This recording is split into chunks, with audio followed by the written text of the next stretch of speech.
நிறைவாழ்வு AG சபை வழங்கும் morning மன்னாவிற்கு உங்களை அன்போடு வரவேற்கிறோம். கர்த்தருடைய பரிசுத்த நாமம் மகிமைப்படுவதாக. இந்த நாளில் உங்களை சந்திப்பதிலே மிகுந்த சந்தோஷம். எனக்கு அன்பான திரு பிள்ளைகளே, உங்களை சுற்றிலும் இருக்கிறவங்க உங்களுக்கு விரோதமா உங்களை அழிக்கணும், உங்களை ஒண்ணுமில்லாம போக போகணும்னு சொல்லி சுற்றி சுற்றி வந்துட்டே இருக்கிறாங்க. உங்க கண்ணால பார்த்து பார்த்து அழுதுகிட்டு இருக்கீங்களா? ஐயோ, என் சத்ருவை நான் பார்த்து பார்த்து என் மனசு ரொம்ப நோகடிச்சு போகுது. ஏன் கர்த்தர் என் சத்ருவுக்கு சரிக்கு சரி கட்ட மாட்டேங்கிறாரு? ஏன் என் வாழ்க்கையில இந்த சத்ருக்கள் எல்லாம் கர்த்தர் வச்சிருக்கிறாருன்னு சொல்லி பலவிதமான கேள்வியோடு இருக்கீங்களா? இன்னைக்கு கர்த்தர் உங்க கூட பேசுகிறார்.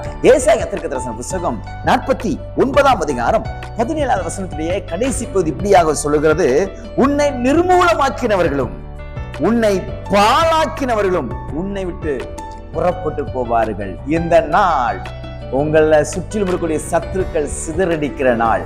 இந்த நாள் உங்களுக்கு ஒரு விடுதலையின் நாள்.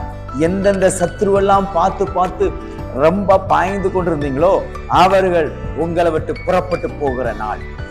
யாரெல்லாம் உங்களுக்கு விரோதமாக எழும்பி நின்று பராக்கிரமமா நல்ல சௌக்கியத்தோடு நல்ல ஆரோக்கியத்தோடு அவங்களுக்கு எந்த விதமான பிரச்சனையும் இல்லாம உங்களை பாழாக்கணும்னு நினைச்சு அவங்க அவ்வளவு தில்லா இருந்தாங்களோ அவங்களெல்லாம் கர்த்தர் இன்றைக்கு உங்களை விட்டு வெளியேற்றுகிறார், உங்களை விட்டு தூரமாக்குகிறார். எனக்கு அன்பான திரு பிள்ளைகளே, என் சத்ருக்கு ஒண்ணுமே நடக்கலையே, அவன் நல்லா தானே இருக்கிறான் அப்படின்னு சொல்லி நீங்க சொல்லிட்டு இருந்தீங்கல்ல, இன்னைக்கு கர்த்தர் அந்த காரியத்துல ஒரு அற்புதங்களை செய்கிறார். நீங்க வேலை பார்க்குற இடமா இருக்கலாம், உங்க வீட்டை சுற்றி இருக்கக்கூடிய காரியமா இருக்கலாம், உங்க தெருவுல இருக்கக்கூடிய காரியமா இருக்கலாம், உங்க ஊர்ல இருக்கக்கூடிய காரியமா இருக்கலாம், ஏன் உங்க சொந்தக்காரங்களா கூட இருக்கலாம், உங்க உடன்பிறப்புகளாக கூட இருக்கலாம். உங்களை யாரெல்லாம் பாழாக்கணும்னு நினைச்சாங்களோ, உங்களை ஒண்ணுமில்லாம போக பண்ணணும்னு நினைச்சாங்களோ, உங்களை சுற்றி சுற்றி வந்து பலவிதமான காரியங்களையும் மாந்திரிகங்களையும் பில்லி சுனியங்களையும் உங்களுக்கு விரோதமான பேச்சுகளையும் உங்களுக்கு விரோதமான எழுத்துக்களையும் எழுதி கொண்டிருந்தார்களோ அவர்களை கர்த்தர் உங்களை விட்டு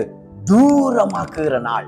பயப்படாதீங்க, இனி சத்துருக்களை நீங்கள் தேடியும் காணாதிருப்பீர்கள். ஏனென்றால் கர்த்தர் உங்களுக்கு வாக்கு பண்ணியிருக்கிறார், அவர்களை உன்னை விட்டு நான் விலக்குவேன், அவர்கள் இனி உங்க பக்கமா வரவே முடியாத அளவிற்கு தேவன் ஒரு அற்புதங்களை செய்வார். விசுவாசிக்கிறீங்களா?